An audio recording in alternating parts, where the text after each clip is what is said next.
All right, hey VC, I'm Jamie. Welcome back. We're back with another video. And this one kind of an answer to Robert's On My Turntable. I don't know if you've checked out his VC channel. I will, of course, leave a link. And Robert recently had a video or an upload where he talks about he was given some 45s, some 7-inch singles recently. And ironically, that has also just happened to me. I have got a box of 45s and records that I was given from a friend of mine. So the backstory is that she was visiting the area again because she's got some family here. She's an old high school friend. You know, we grew up together. She's since moved out to Newfoundland, been there for a long time, but still visits the area because her mom still lives here, still lives in town.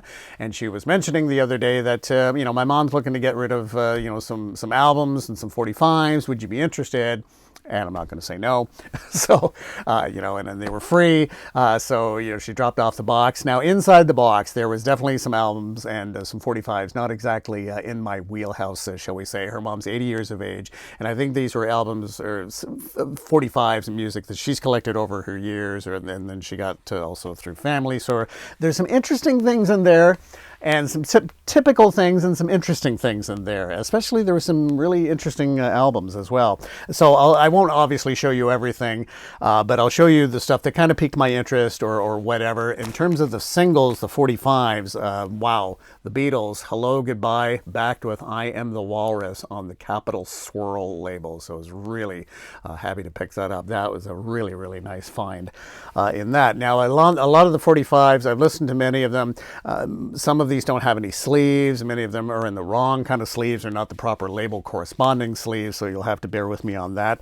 This is also a nice edition. This is on Atlantic label, and this is the Drifters and Save the Last Dance for Me. You know, the label's obviously not in very good condition, and if this was the original, I don't know, the original local price tag on there, but it's kind of neat to have this one, especially I do think that this is on an original Atlantic label for that. Because with 45s, often they would get reissued, and then like double A-side sort of 45s, especially for oldies and things like that.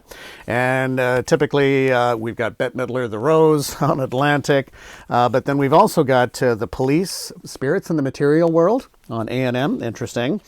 And also interesting to have in her collection from this 80-year-old is AC/DC and Let's Get It Up from the album For Those About to Rock, the follow-up to Back in Black. So I thought, oh, that's interesting to have in that collection.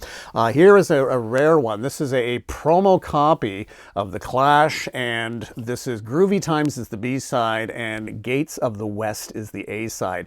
And this was taken from the Clash's EP, and The Cost of Living, I believe, is called it was the title of the EP. That's the EP that had the song, their cover of I Fought the Law from Bobby Fuller 4, but then that EP also included these two songs as well, and this came out just before London Calling. So a promo copy of The Clash, Gates of the West. Very nice, very nice.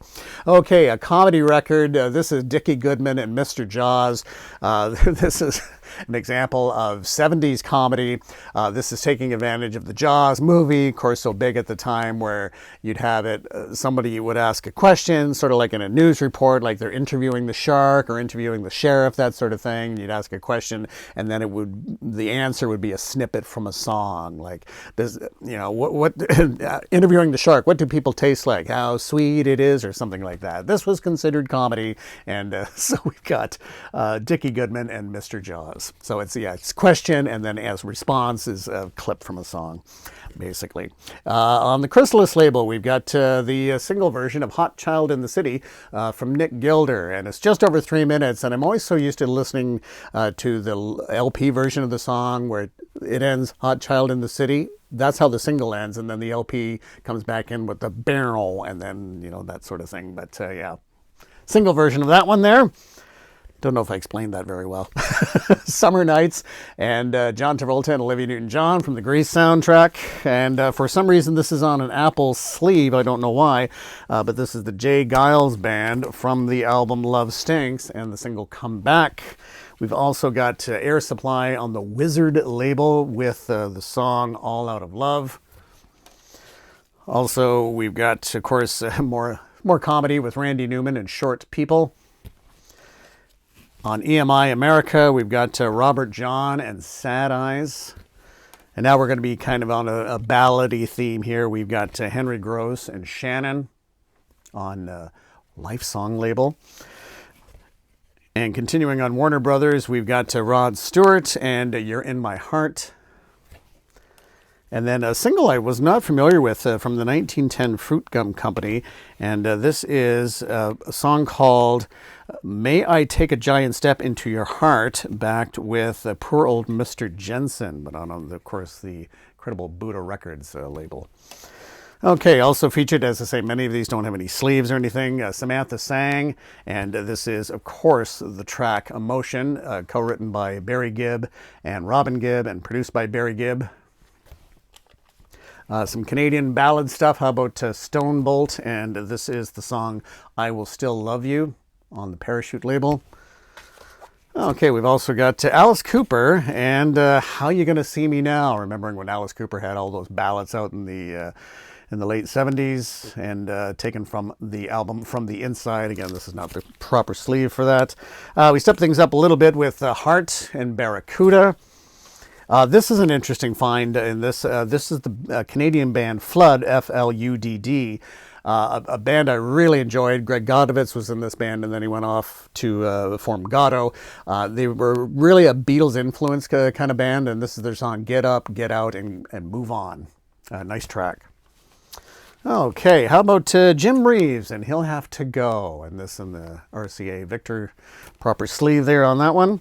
I've never seen this on this particular sort of Hall of Fame label, so this would be a later issue for this. This is Boston with More Than a Feeling, back with a very edited version of Long Time, but on that sort of Columbia Hall of Fame label, and some interesting doodles on the sleeve there.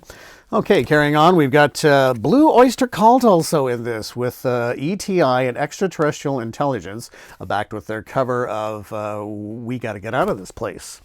Okay, also a nice find. This is Gene Chandler on the VJ label with Duke of Earl. Happy to come across that one with this gifted box. Men at Work and the classic track Down Under. And we've also got Bonnie Tyler and It's a Heartache. And just a few more. We've got Queen with Killer Queen. Interesting. ELO on the Jet Records label with Sweet Talkin' Woman. I've always liked the Jets record label for some reason. Just find it interesting. Alice Cooper and the title track From the Inside. And we've got some Canadian April Wine and Rock and Roll is a Vicious Game. Nice radio hit. From Down Under, we've got the Little River Band and Lady. Oh, okay, and last one here is the Bee Gees and Too Much Heaven, and this is one of those, I've always enjoyed the B-side more. This is the song Rest Your Love on Me a While, and I believe Conway Twitty covered this one, but this is the Bee Gees getting very countryfied on this song, and I just think that this is a much more interesting song than the A-side. Okay, so that was from my friend's 80-year-old's record collection in terms of the 45's. Here's what she had in terms of the albums. Again, I'm not showing you all the albums, but these are the ones that are definitely interesting. Was wow to have this one, Sam and Dave, Hold On, I'm Coming, on the Stax label. You know, the cover's not in the best of shape, but the album's generally okay. A little scratchy, but not too bad on the Stax label. This was also in her collection, Aerosmith Greatest Hits. In generally nice shape, plays great. The album's in nice shape, comes with the original inner sleeve. Here's one I was not familiar with. This is called Excerpts from Jesus Christ Superstar. Now, this is not official release from either the original concept album or from the movie or from a play version. This is by Alan Caddy and his orchestra. And I guess they did a number of records, kind of doing like cover versions or different sort of musical genres sort of thing. So this is, I think, an early Canadian release on this one. This has gone over with a number of different covers over the years. But interesting gatefold, and there's no information on who's singing on here or anything like that. It's not bad. I mean, it's not great. The singers have featured on here don't always seem to be able to hit all the high notes or the low notes, if you will. And it's not the whole album. It's just a single album, so it's kind of like highlights, if you will. But yeah, this on the Avenue of America label, and it's on an A&M Records label, which doesn't match. But yeah, something a little different. As I said, didn't even know you know, this existed. But there you go. And so we go from this to, unfortunately, there was no album jacket included with this one, but we go from that last record to Judas Priest and Screaming for Vengeance. And the album is in great shape, and I just wish the cover hadn't disappeared, but there you go. When it's a free box of records, come what may. Interesting, we also have a couple of Police records. We've got Police, Ghosts in the Machine, in nice condition with the original inner sleeve. Very nice to see. And we've got the Police, Outlandos d'Amour, also with at least an A&M corresponding sleeve. And kind of a beat-up copy of Stephen Still's debut. And, you know, you got some stains up here, but it's still the sort of original matted cover, and certainly an early press on the Red Atlantic label, but no inner sleeve. So there you go, an interesting collection of 45's, 7-inch singles, and LPs. So that's my lot from this box. Hey, free records. There you go. So again, thanks so much for dropping by, and I will leave a link to Robert's On My Turntable VC channel. So do take care. Bye-bye.